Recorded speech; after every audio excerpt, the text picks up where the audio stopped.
What's up YouTube, I'm Kirikat and welcome to the showcase plus beta release of Ike and Twilight Princess. Now I've been working on this mod since May 23rd or May 24th of 2022 if I recall correctly, and yeah, it's like it's just kind of like an idea that I had suddenly to just like would it be cool if a Smash Bros. Brawl character was in Twilight Princess, and I went with Ike. And the reason why I went to Ike is because I felt like, or at least one of the reasons I think was because I felt like Mars was a bit of an obvious choice when it came to this. Like, so yeah, um, so yeah. I mean, I replaced like several stuff. Like as you can see, I replaced the sword. I replaced the icons, and here you might notice that the icons look super high resolution, or at least compared to how they're supposed to be in this game. And I'll talk about that in a bit, but yeah, so I placed the Master Sword. I didn't replace the Master Sword on the pedestal, or maybe unless it's use the same model as the one it's holding right now, but otherwise that one will just look like the regular Master Sword. Anyways, so yeah, so when I was working on the mod, okay, I just want to point out something. The mod actually didn't add in any audio for Ike, so all of this audio is just from Link. And this actually, and in case you guys are wondering, there is actually a tool to modify the audio on the game.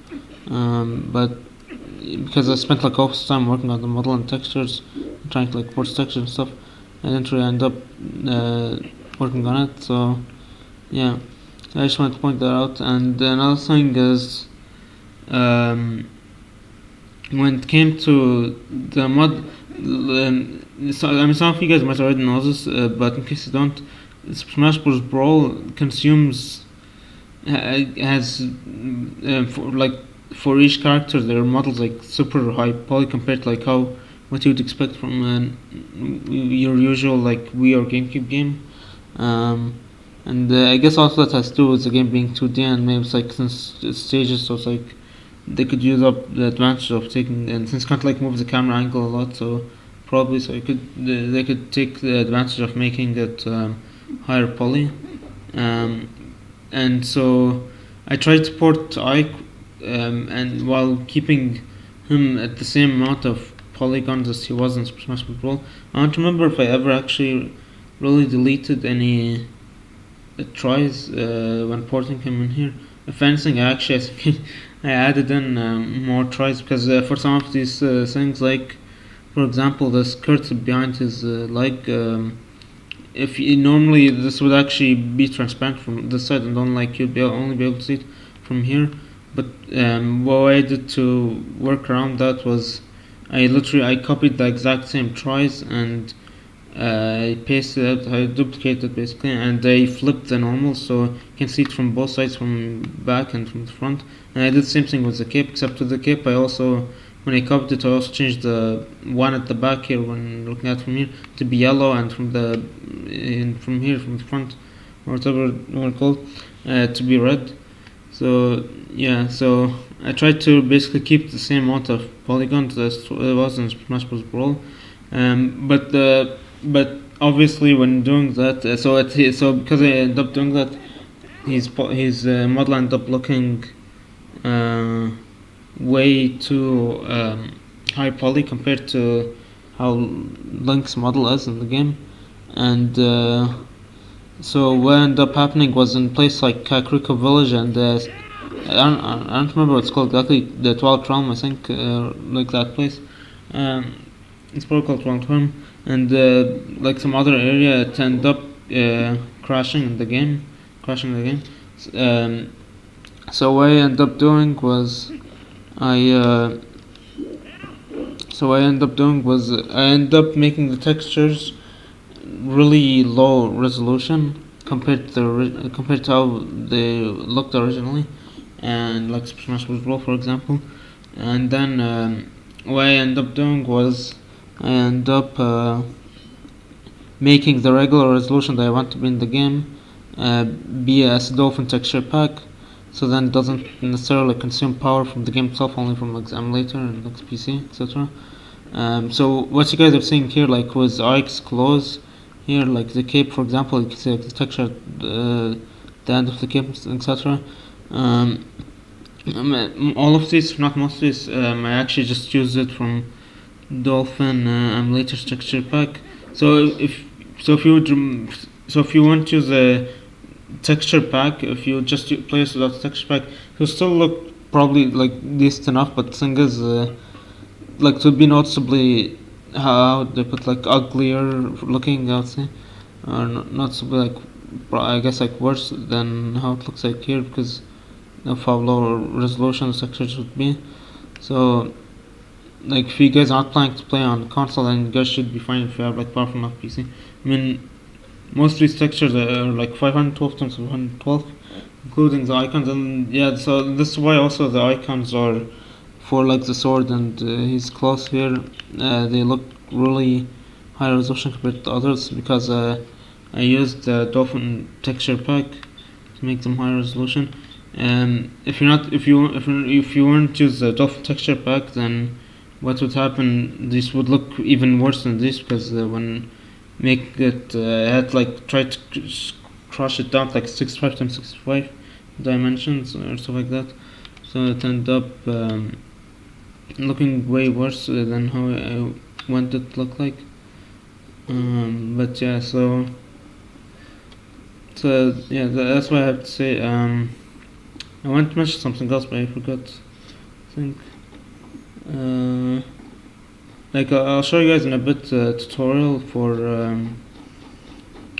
I show you guys in like some bit maybe.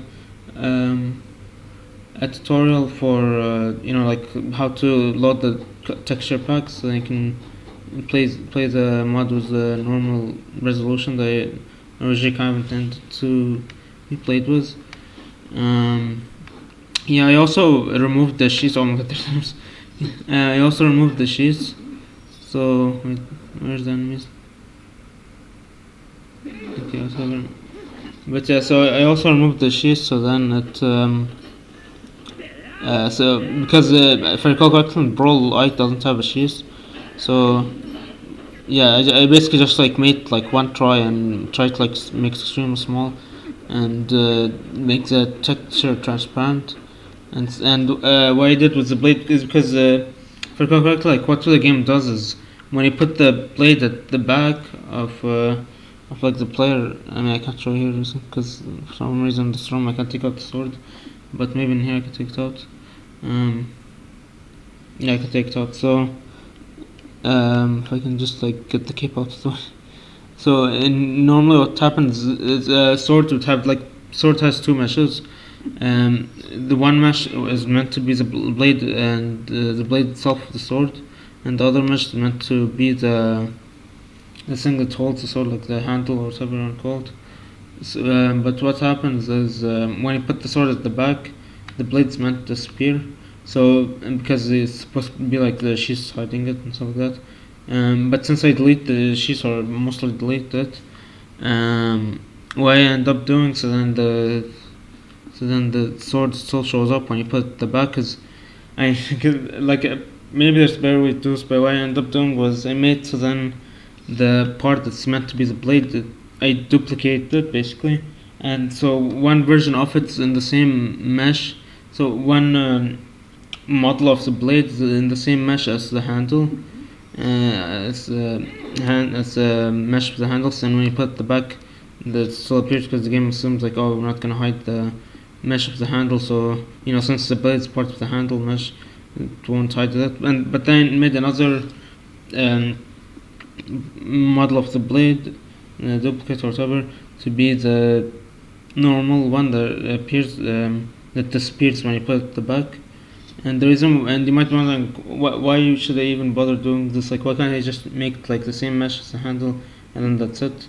Well, the reason why I did that is because I was worried that maybe the material on the sword, like I don't know, it's like a metallic looking material or whatever, on the sword would like the maybe not work if I didn't have it on mesh, because maybe it detects the mesh, so it's like, oh, if it's a blade mesh, then it gives a blade mesh that material.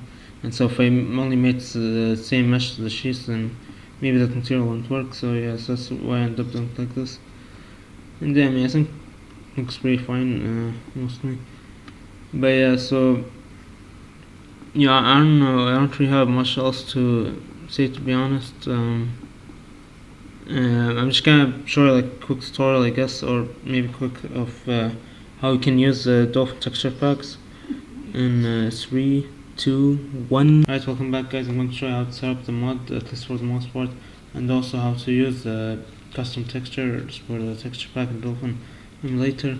So first, to start, what you should do is once you download the mod, you should see these two folders, Dolphin texture pack and Res. So I mean, normally I'll start with Res first. So with Res, once you enter it, you'll see these two folders, layout and object. And the reason why I did this is because inside of this you'll see like lectures, and these are like the icons basically. And in object you'll see a link and KMDL. A link is a sword model, it has a sword model in it, and KMDL has a body model, and this has more icons. And the reason why I put this here, even though it has icons, so you'd maybe think it should be in less, is because it's to help you be able to replace the files in game file tools.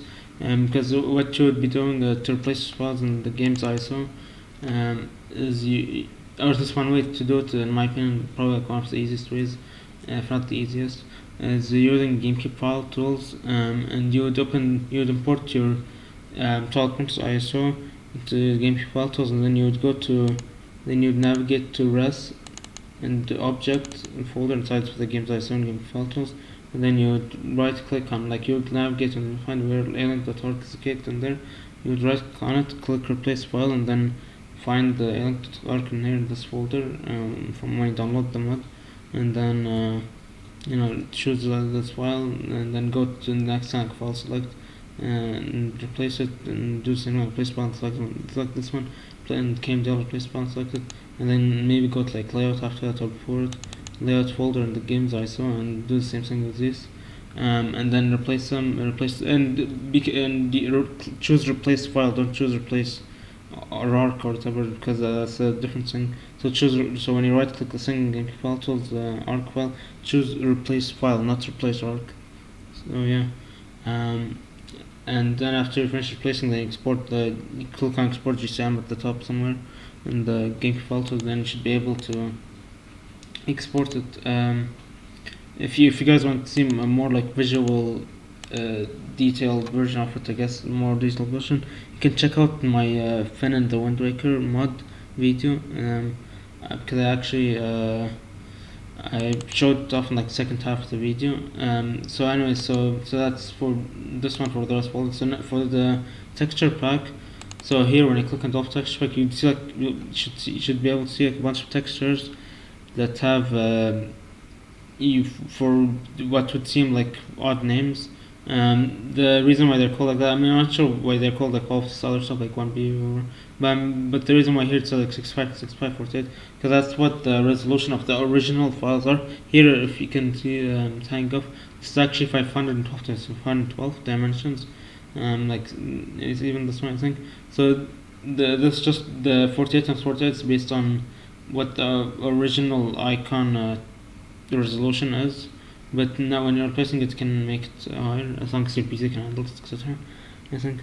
So what you want to do to replace the files in Dolphin Emulator, the textures, is go to wherever Dolphin Emulator is stored, like the main area where you can interact with settings in your file explorer. So for me, it's in documents. It might be stored in documents for you too. So you go to documents, go to Dolphin Emulator, and then go down to load here, and then go to textures, and then here I already have this, but for you might not already have this. So what you want to do is, if you don't have it, is I called mine GZ2E01, but for you that might not work if you create the folder and you call it this. So what you want to do is go to Dolphin, open up Dolphin, and go to right click on your 12 points ISO and choose properties, and then go to here. You can select some tabs. So what you want to do is go to info, and right there you'll be able to see game ID. And here, if it says GZ2E01, then go back the folder here and call it GZ2E01. But if it's called something else, and call it whatever it is called over there. So for me, since it's called GZ2E01, I'm just gonna call it here the same thing. So after you do that, then what you want to do, you go back to where you download the mod and go back and then go to texture pack and choose all of these all of these textures, and then I mean, I'm gonna do cut, but you know, you don't have, I guess you don't have to, but go to cut and then go back to the area, to the, you know, Dolphin emulator, load textures, and then, you know, your game ID folder, and then paste all the textures in here. And then, and after this, go back to Dolphin emulators, like main menu, and then what you want to do is you want to click on graphics. So when you click on graphics, you should be able to see this window, and graphics get like top right of Dolphin emulator menu. So anyways, and then you go to advanced tab, and once you go there, then click here. For me it's already checked, but if it's not checked for you, then make sure to click it, so then it's checked, you know, so then it's checked. And then after that, and after you replace files, and you know, in GameCube file tool, after you use GameCube file tools to replace files, and they, you know, that are located there, like in the object folder of the games I saw, and in the layout folder, most files that I have there, like the clickers and the alink.org. Then after that should work normally. And again, if you guys want more of a visual explanation of how to place the files in the games I saw, you can watch my Finn and the Wind Waker mod video at the second half of it. If I recall correctly, I split in 2 chapters or whatever it's called on YouTube. And so if you go to the second chapter or whatever, then you should be able to see me doing it, and it tells how to. I'm also probably gonna make like a TXT file for release. That's just to also explain through this, so that, and I'm going to put a link to GameCube file tools, maybe either in the description of this video, or just with the mod itself. I'm going to have like already installed version of it in there, so you guys can just use it immediately. Either that or this, or whatever. So yeah, thank you guys for watching, and bye.